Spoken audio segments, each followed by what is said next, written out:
Good afternoon. Marriage is a legally and socially sanctioned union between a man and a woman that is regulated by laws, rules, customs, beliefs, and attitudes that prescribe the rights and duties of the partners and accord status to their offsprings. And the famous line, "Till death do us part," is always present during the ceremony. But what if the marriage is on the rocks? Would you believe that divorce should step in? Divorce is an act by which a valid marriage is dissolved, freeing both parties to remarry. According to the House Bill 7303, or as proposed as an act of instituting absolute divorce and dissolution of marriage in the Philippines. However, there isn't a law that legalizes the divorce in the Philippines. So this House will have a debate on legalizing the divorce in our country. Good afternoon, ladies and gentlemen. My name is Norbeth Habil, and I am the chairperson for today's debate. We have two sides, the affirmative side and the negative side. In the affirmative side, the first member is a school nurse, a solo parent, and a student. Please help me welcome Ms. Fe Lucille Butuyan. The second member of the affirmative side is an excellent student, happily married, and a mother of one. Please welcome Ms. Erica Cabanio. The third member of the affirmative side is an active acolyte member, a student, single. Please help me welcome Mr. Mark Anthony Fama. For the negative side, the first member is considered the jack of all trades, a mother of four, and a happily married for 16 years. Please help me welcome Miss Baby Rosary Cho. The second member of the negative side is an enthusiastic student, a good leader, and single. Please help me welcome Miss Tanya Jean Baroy. The last but not the least, the third member of the negative side is a diligent student, a single, ready to mingle. Please help me welcome Miss Roslyn Paris. And we recognize the presence of the audience from the AB English class of Holy Trinity College. And we recognize also the presence of our judges and the presence of our dear professor, Mr. Elvin Binagata. So here are the rules. Each speaker is given a maximum of 5 minutes to speak for their sides. The moderator can stop the speaker whenever he or she exceeds the time. Questions will be entertained after all the speakers are done with their speeches. No shouting or loud talk in the house. And now, let's move on to the debate proper. Resolve that the divorce should be enacted to law in the Philippines. Please welcome our first affirmative speaker, Ms. Fe Lucille Butuyan.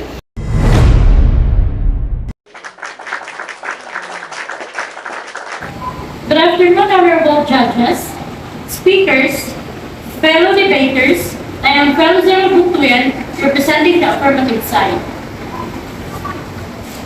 What is a divorce in the Philippines? Divorce happens when a married couple decides to end their marriage. By definition, divorce means termination of a marriage. During this process, both parties have a lawyer to represent them to arrange issues such as property division and child custody. Now the question is it really necessary divorce in the Philippines? Some think that we do not need a divorce law because the family code, which applies to non-Muslim Filipinos, already provides for the termination of marriage through annulment. This argument misleads because annulment is a legal term that has specific meaning. The remedy of annulment is based on specific grounds that accord at the time of the celebration of the marriage, such as lack of parental consent or untreated consent. The remedy of annulment expires when the defect may actually be cured by ratification through free and voluntary cohabitation. When lay people speak of annulment as a means of terminating a marriage, they actually refer to the remedy under Article 36 of the Family Code.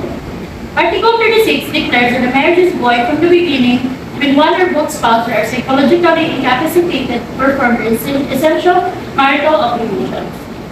Under Article 36, a court does not terminate a marriage, but only declares it void. One must prove psychological incapacity by presenting evidence of the three essential elements of the condition that it already existed before the marriage. That is a grave or serious, and that is incurable. To do this, one usually needs the help of a psychiatrist or psychologist to testify as an expert witness. Divorce is needed because a divorce law will provide a remedy that Article 36 does not. Divorce does not concern itself with validity or invalidity of a marriage.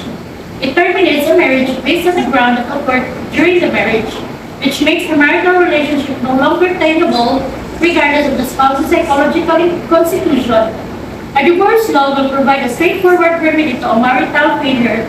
It will benefit Filipinos wherever they are. Well, based on psychology, research, and statistics, divorce has positive impact psychologically. A healthier household, self-replication, and self-healing, improved health, self-confidence, and enjoy dating again, or even for the first time. Based on history, people who say that divorce is not advisable for the Philippines forget or ignore our history. The ethnic communities of the Philippines archipelago before the Spanish conquest practiced divorce. We had a divorce law from 1917 until August 13, 1950. When the Civil Code of 1950 took effect, the latter law prohibited divorce of Filipinos and the prohibition continues under the present Authority Code. Based on statistics, 53% of Filipino agree to legalize divorce. A majority of Filipinos support legalizing divorce in the Philippines according to the result of the Social Weather Station released on March 9. The survey showed that 30% of the Filipinos strongly agreed, while 23% somewhat agreed with the proposal to legalize the divorce for interracially separated couples for a total 53%. So based on the fact, divorce can be implemented early.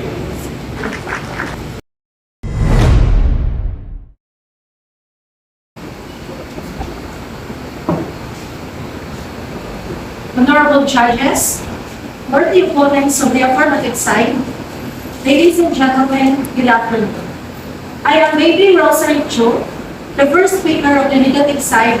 I strongly disagree that legalization of divorce in the Philippines, because according to what was written in the Bible, Matthew chapter 19 verse 6, so they are no longer two but one flesh.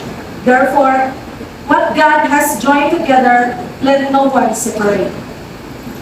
Legalizing divorce in the Philippines is against our country cultural religious values, because I believe that marriage is a sacred institution that should be preserved at all costs, and that allowing divorce would undermine the sanctity of marriage, which is a sacred institution in the Filipino culture. Divorce is seen as a violation of the vows that were made during marriage ceremony, and legalizing divorce would make it easier for people to break their commitments. Legalizing could lead to an increase in broken families and negatively impact may experience emotional distress and have difficulty adjusting to changes in the family structure, and this could lead to negative effects on their academic performance and overall well-being. We must consider the feelings of our children, because the children of divorce will become the parents of tomorrow, and they may also fail to prioritize the strength of their families. In 1950s, Philippines had a divorce law, but what happened? It was dissolved because it is not practical, it is not necessary. Maybe because they realize how it will affect the emotions of our children, and most especially me, mother, because Filipino women are compassionate with their love for their children. The study will show the destructive consequences of divorce, the devastating emotional and psychological effects on separating spouses and the children. Even though only 47% disagree with the divorce in the Philippines, I myself continue my belief, because we are Christian through and through, and we can accept divorce because it's against our Christian beliefs. Only that can ever make us free from our marriage vows. You know the phrase goes that till death do us part? We could say that Philippines is the only last stronghold, the last line of defense against those who don't uphold the sanctity of marriage. And it is our duty as Christians to fight for that belief. In Korea, divorce has been legalized for a long time, but what happened? If they know that you came from a divorced family, you will be discriminated.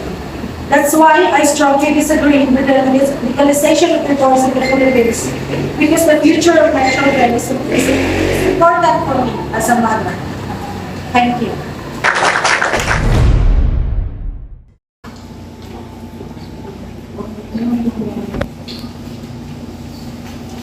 Good afternoon, ladies and gentlemen. I am the second speaker of the affirmative side, which talks about divorce is beneficial. Divorce is a way of ending a marriage by a legal process in which it is beneficial to both sides. As far back as the 19th century, when divorce was still uncommon in the United States, Americans worried about the opinion divided between critics of liberalized divorce. But there is a social changes that have come about in American families as a result of the divorce revolution. Divorce was largely prescribed by law and shown in practice in the 19th century. Divorce became rapid during these times because they find that divorce is beneficial to both parties. That divorce promotes increased survival rates and the rate continuously increasing after the Civil War. In 2019, both marriage rate and divorce rate is increasing. Currently, almost 50% of all marriages in the United States will end in divorce or separation. Researchers estimate that 41% of all first marriages end in divorce, 60% of second marriages end in divorce, and 73% of all third marriages end in divorce. According to the results of a social weather station for the SWS survey conducted between March 25 to 28, 2017 and December 8 to 16, 2017, 53% of Filipinos agreed to legalize divorce in the country. While it's often billed as a negative event, divorce can have many positive outcomes, such as your parenting may improve. When parents are focused on their struggles with each other, there's less energy and time for the kids. Getting a divorce may allow you and your spouse to set aside your differences and approach the child clearly as a team. Second, improving your physical health. As mentioned, a bad relationship can become incredibly stressful, and there is only so much stress that your body can take. In fact, dealing with chronic stress can bring forth symptoms of premature aging, cancer, heart disease, and death. Therefore, it is more important that you keep your mind healthy, and you can make sure your body is healthy as well. Third, feeling confident once again. No one deserves to go through a period in their life when they feel terrible about themselves. Being married to someone you resent is emotionally taxing, incredibly complicated and messy. Only you are able to get rid of a negative influence in your life, you will begin to see all of the greatest things about yourself, which will inevitably help you feel confident once again. Not every relationship can be fixed. If you want to be happy, divorce is a necessary step in the process of healing and moving on to the healthier future. That's all.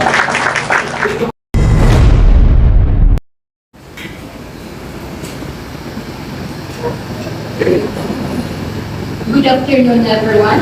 I am the second speaker of the negative side that tackles about divorce is not beneficial. In ancient Rome, although divorce was legal and relatively easy to obtain, in ancient Rome it was seen as a failure of the marriage and was stigmatized. Women who were divorced were viewed often as undesirable, and men who initiated divorce would be seen as selfish and lacking in moral character. In medieval Europe, divorce was rare and often only granted in cases of infidelity or abuse. The Catholic Church saw marriage as a sacrament and divorce as a sin. A divorce was only legally recognized in secular courts in some regions. Divorced women were often ostracized and had little legal or financial protection. In 19th century America, divorce became more common in the US in the 19th century, but it was still stigmatized and difficult to obtain. Women who sought divorce were often accused of moral failings and could lose custody of their children. Divorce also have negative financial consequences as property and inheritance laws were often unfavorable to women. Economic consequences of divorce can be substantial with former spouses experiencing decreased income and assets. Health consequences. Divorce can have a negative impact on mental and physical health, including increased risk of depression and anxiety. Social consequences. Divorce can lead to social isolation and estrangement from friends and family. Child well-being. Divorce can have negative effects on the well-being of children, including behavioral problems, academic difficulties, and emotional difficulties. Long-term consequences. Divorce can have long-term consequences, including an increased likelihood of future divorce and difficulties in future relationships. Studies have shown that divorce can have negative effects on individuals, families, and the children involved. In particular, some studies have found that divorce can lead to increased stress, depression, and anxiety in parents and children, reduced academic performance, and an increased risk of behavior and emotional problems. So before entering the life of marriage, please consider that your significant other will be the one who will cherish you and care for you until you age. Not just you will marry your significant other because he's handsome or she's pretty. Make sure that he or she is responsible. Think carefully and make sure not to make hasty decisions that can make you regret in the end. And also in order to avoid the complications that can lead to unhappy life which can be resulted to divorce. That's all. Thank you.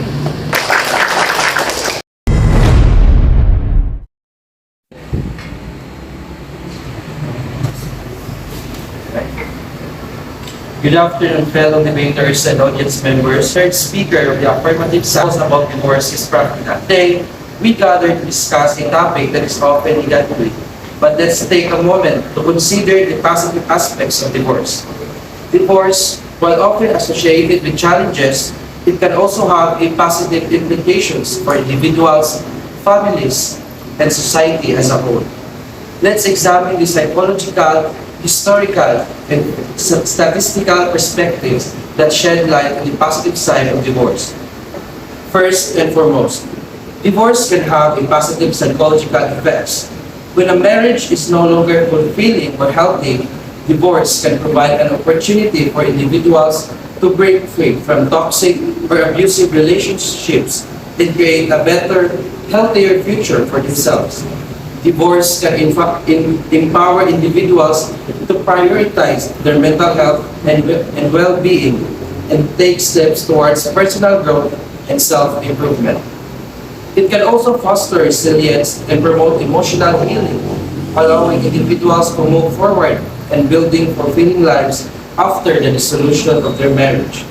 Furthermore, the historical context of divorce shows how it has evolved as a mechanism for personal autonomy and empowerment.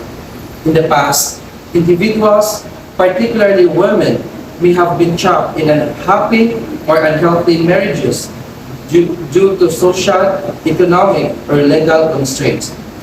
However, as social norms have changed, divorce laws have evolved to provide individuals with the freedom to make choices that are in the best interest. This historical progression reflects a positive shift towards recognizing and respecting individual autonomy and agency in matters of marriage and relationships. Let us now turn into the statistics that highlights the positive impact of divorce. Studies have shown that divorce can have a positive economic effects, particularly for women. Women who have experienced divorce may see an increase in their financial independence and earning potential, as they are no longer tied to a potentially unhealthy or economically disadvantageous marriage. Divorce can also provide an opportunity for individuals to reevaluate their life goals, pursue education or career opportunities, and enhance their overall quality of life.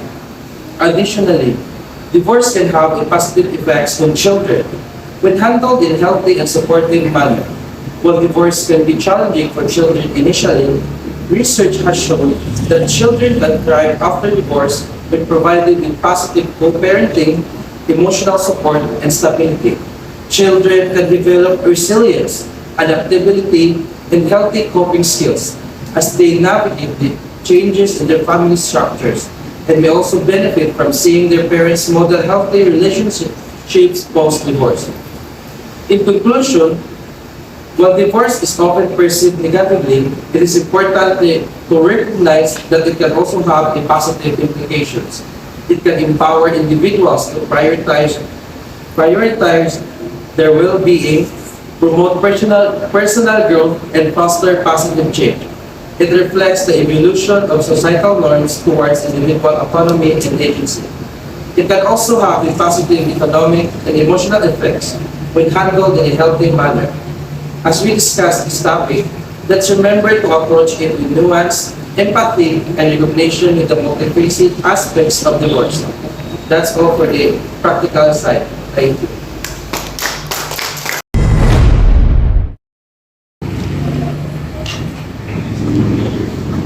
Good day, everyone. Paris here to share the negative impacts of divorce.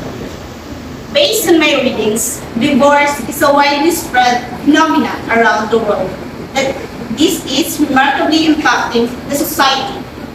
Juveniles are the most impacted due to several factors, as well kids are affected socially, emotionally, and physically. Can you predict how many separation cases are happening among the world each day? Or can you guess the number of cases in each country? In fact, it is a massive and unbelievable number, globally and locally in the various countries. Based on statistics, there is one divorce case every 13 seconds in America alone. Means around 6,646 divorce cases per day. Divorce statistics over 115 studies, facts, and rates for 2018. Splitting of parents is a serious matter that in the whole world is suffering from, not only in the United States of America. Divorce can bring several types of emotion to the forefront for a family, and the children involved are no different. Feelings of loss, anger, confusion, anxiety, and many others all may come from these transitions. Divorce can leave children feeling overwhelmed and emotionally sensitive. The society is negatively impacted by divorce phenomena, such as families, more particularly juvenile, since they are almost influenced.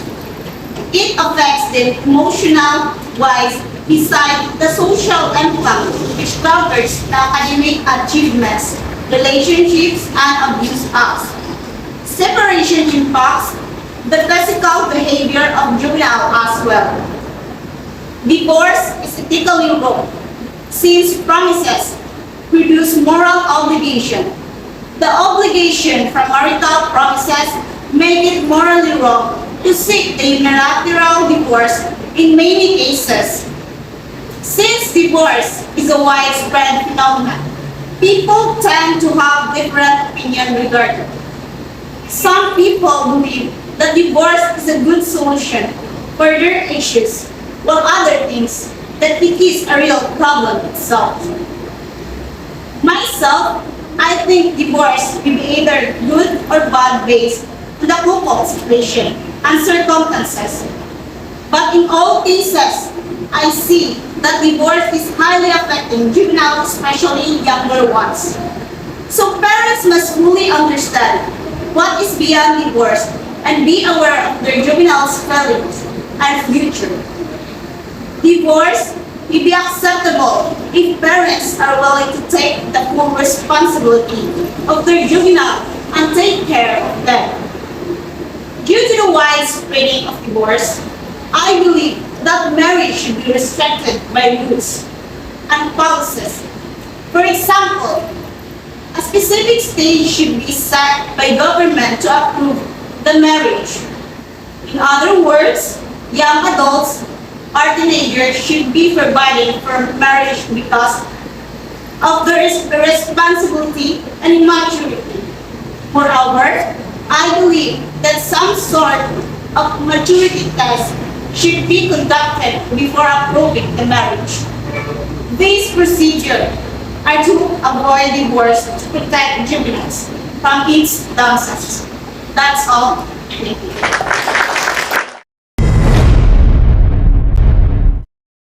Thank you, dear speakers. Now let's move on to the rebuttal.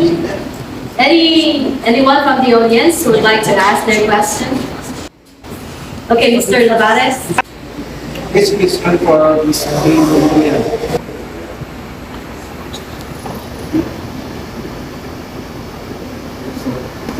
Ms. Faye, can divorce be a positive step towards personal growth and self-discovery? For me, it is because you have a chance to follow your passions, you get some time for yourself, and you can focus on self-healing and personal growth. Thank you. Thank you, Ms. Faye. So another question from the audience. We have Hanilin. Ms. Hanilin, please. So first of all, good afternoon everyone. So to the speaker, Rosary Chow, I have this question in my mind. Can you elaborate how divorce impact the emotional well-being of children?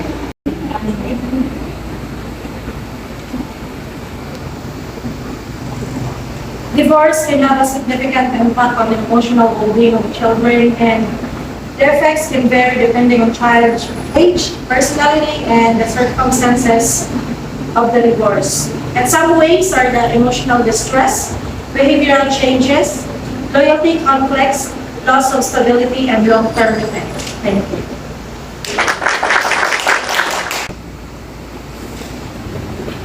Thank you very much, Ms. Chow.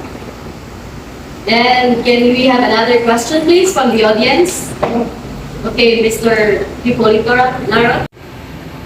So good afternoon, everyone. This question is addressed to answered by Tanya J. Barrow.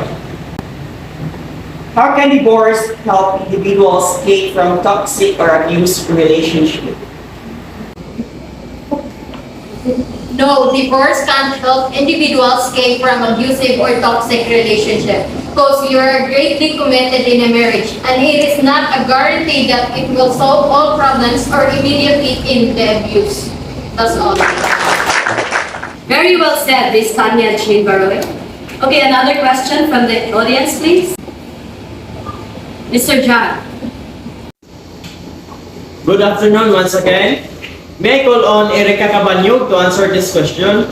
What are negative effects of divorce towards family relationships?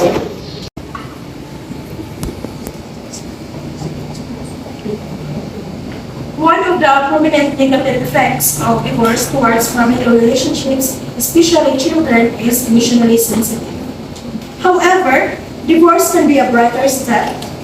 But why? It will be more painful for the children to see and hear their parents fight today and the same scenario on the other day. Divorce can be a one-time pain for them. Having equal parenting will be the best option. What a very good answer, Ms. Erica. Okay, another question from the audience, please. Okay, Mr. Joshua.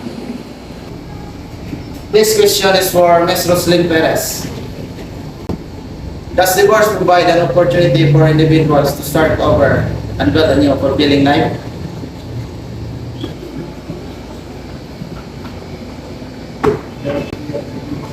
It is definitely no. Research has suggested divorce can affect children socially as well. Children whose family is going through divorce may have a harder time relating to others and tend to have less social contacts. Sometimes children feel insecure and wonder if their family is the only family that has gotten divorced. So how can we say that divorce provides an opportunity for an individual to start over and build a new life? So thank you. What a very strong answer from Miss Rosie. Okay, let's have another question. Let's have Mr. Nino. Mr. Pamat, I have a question. Can divorce lead to long-term mental health problems for the individual involved?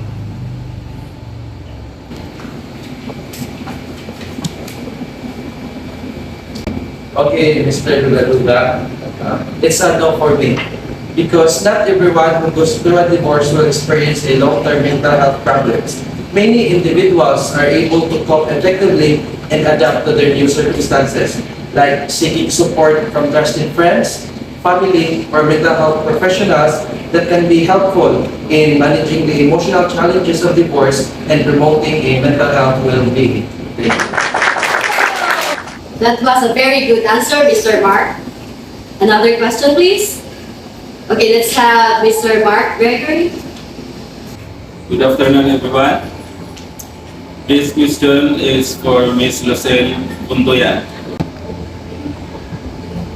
In what ways can divorce allow individuals to pursue their passions and goals without hindrance? For me, there are so many ways to follow your passions. Because when you are married, you make a lot of compromises. Some of those compromises may be preventing you from pursuing your dreams. Whether that's going back to school or opening a business. When you are divorced, you don't owe anybody else explanations or consideration. Thank you. Thank you, Ms. Pei. Another question from the audience, please. Oh, let's have Ms. Flor. So good afternoon, everyone. So this question is for Mrs. Baby Rosalicho. So in what way does divorce contribute to the breakdown of social norms and values?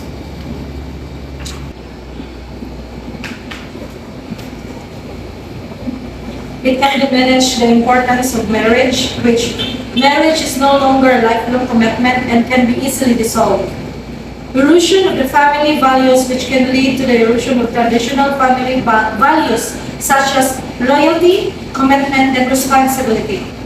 Weakening of social bonds between family members, friends, and commitments. And last is the impact on children, which can have a negative impact, as what mentioned earlier. Thank you. Thank you, Ms. Baby Rosary. And we have the last question from Ms. Isel Grace Macondan. Hi, this question is to be answered by Ms. Tanya Jane Baroy. Is divorce the best solution to marital challenges? Thank you.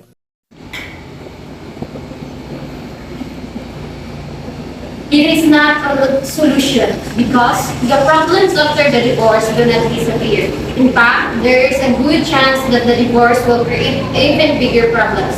If you are not happy with your marriage and think divorce will make you happier, think again. Let's give a round of applause for our speaker.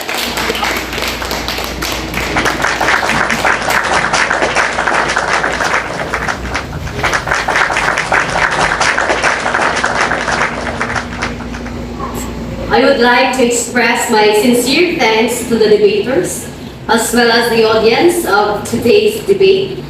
And I would like to close this forum by a quote that goes this way. Life is short, and we should respect every moment of it. So whether or not, divorced or not, remember to have a life. And with regards to the debate, according to Joseph Joubert, it is better to debate a question without settling it than to settle a question without debating it. Thank you and good day.